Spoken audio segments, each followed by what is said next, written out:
it's a slow news week, so and it's a slow Kickstarter week. There are only 3 that but some pretty good ones, and the first one has a pretty good pedigree. Comes from Michael Oraz, whose name I don't know how to say, but he did this game, The Edge Dawnfall. And this is the guy behind Theseus and Neuroshima Hex. He also worked on Cry Havoc recently, as I just dropped my phone. When I pick it up, why don't you tell me what this game's like? All right, so really this game is a miniatures game. And there's a bunch of, you can buy different group factions. There's 6 factions in total. But what's interesting is if you have 1 faction box, there's a single player when you fight the darkness. If you have 2, you can do 1v1. If you have more, you can do free-for-all or 2v2. Also, apparently, the game's played on 2 boards. There's the regular battlefield, and there's also a campaign, so you can also do a story mode. So this seems to be a very modular game in terms of what you can do with what you get. And of course, the miniatures are fabulously done, and they're not all the same size. Some of them are this, some look like they're like twice or 3 times the size of the regular units. So you know it's going to be, well, it's already funded, I believe, by a lot. I cannot remember the funding level for it. But with this many miniatures, I assume it's going to be a big hit, and a good designer. I mean, I've played 2 of those. We haven't played Neuroshima, although don't we have a copy? Neil has it. Okay, at some point we'll have to try that out. And I mean, it seems like a no-brainer that we'll like that game because we love all the Portal games and his other games. So yeah, I'm looking for. And as you said, yeah, it's definitely. I think if you like miniatures, this is definitely one for you to look into because, like I said, it's modular. So if you only get it, you still have to do something on your own. If you can get a friend to get one, then you can fight against each other. You can do co-op together, go up against. It builds to what you want. And it's when you back it, there's the first tier is $55, and that gets you 1 faction. Right. There's 1 faction. You get one that's a dual faction box of the different ones, and there's 6 factions total, and you can get all 6 in 1 big box. And from what I can tell, it's actually getting like almost 2 of each faction. Like at least it showed 2 big of the big ones. I didn't really visually count for all. Mm-hmm. So I think that was like for, I can't remember, like 250 or something. But I mean, look the prices. But like I said, many pledge levels for whatever your needs may be. That's The Edge Dawnfall, which is kind of a bad name. That's one thing I will say. They could have worked on that one. Next up is Guild Masters. This is one that I was saying I backed right away before I even knew what it was, because it comes from Mirrorbox Games, who did Chaosmos, which, if you've been watching our show for a while, you probably heard us praising it, because we loved that game. So I was really excited. This is their second game. Totally different, not a sci-fi theme at all. It's much more of a fantasy-based thing, and it actually sounded a lot like, I think you'll remember, there was a game on the DS, a video game, where you manage a shop in the world of an RPG, and you're selling items to like quests. I don't remember a DS game, but I know on Steam there's one. What's that? Oh, well, I guess there's multiple. Or I don't know if they're related or not, but I do remember it's on Steam. But anyway, this game is like that, basically. Each person has their own guild, and throughout you're going to be gathering resources and building items out of those resources in order to send heroes on quests.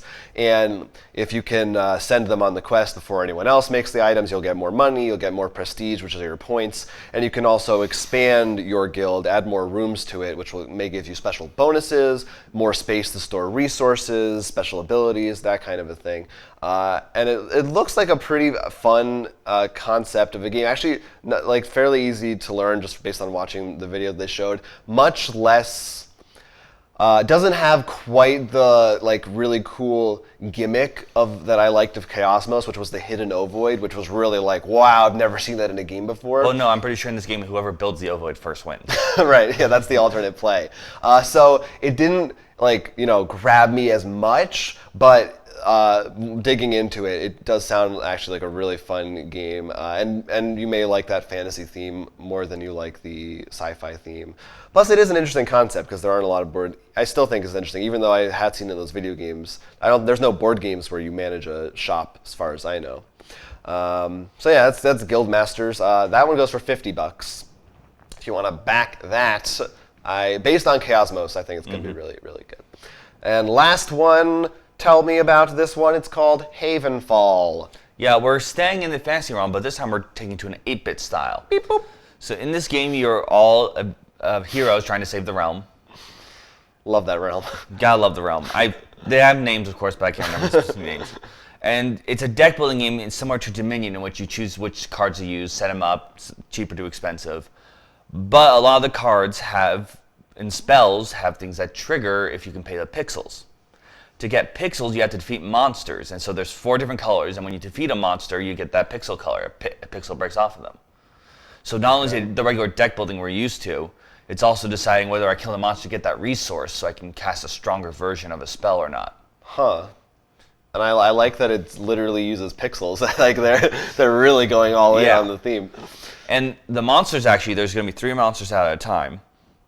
And when you defeat one, they slide over. But the rightmost one is considered a boss monster, and he's much harder to beat. There's a boss. They have like a regular value and a boss value. I hope they don't use the term boss monster because that's trademarked. I don't know if they call it boss monster. I think they just call it the boss. Okay. But if you beat it, not only do you get the pixel color, but you get points. And the first to 10 points is the true hero of. Okay. So this balancing of like getting resources, maybe killing that to get the points.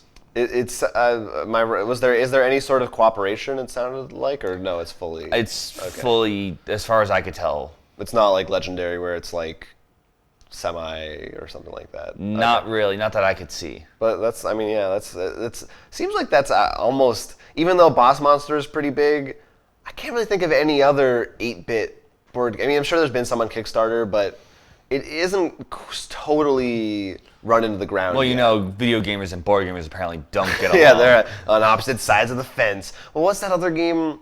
It's somewhat recent. We sell it on our site. I forget what it's called, but there's one that's Pixel Tactics. Pixel Tactics. That's true. It literally has the name Pixel. Yeah, that's true. Then there's one that was like Maximus Questimus, had like a subtitle or something. Maximus Questimus. There's a few out there, but it's interesting because it is 8-bit is such a. That could be anything. It could, but I do think there is a trend, like, that people who really like 8-bit and stuff are like I'm living back to old days when games are super hard and you didn't have a save point. Right, and stuff. More of the tactical style of games. Pixel Tactical. Episode title? Maybe not. But yeah, definitely check it out if you're into pixels or into the fancy and deck building genre.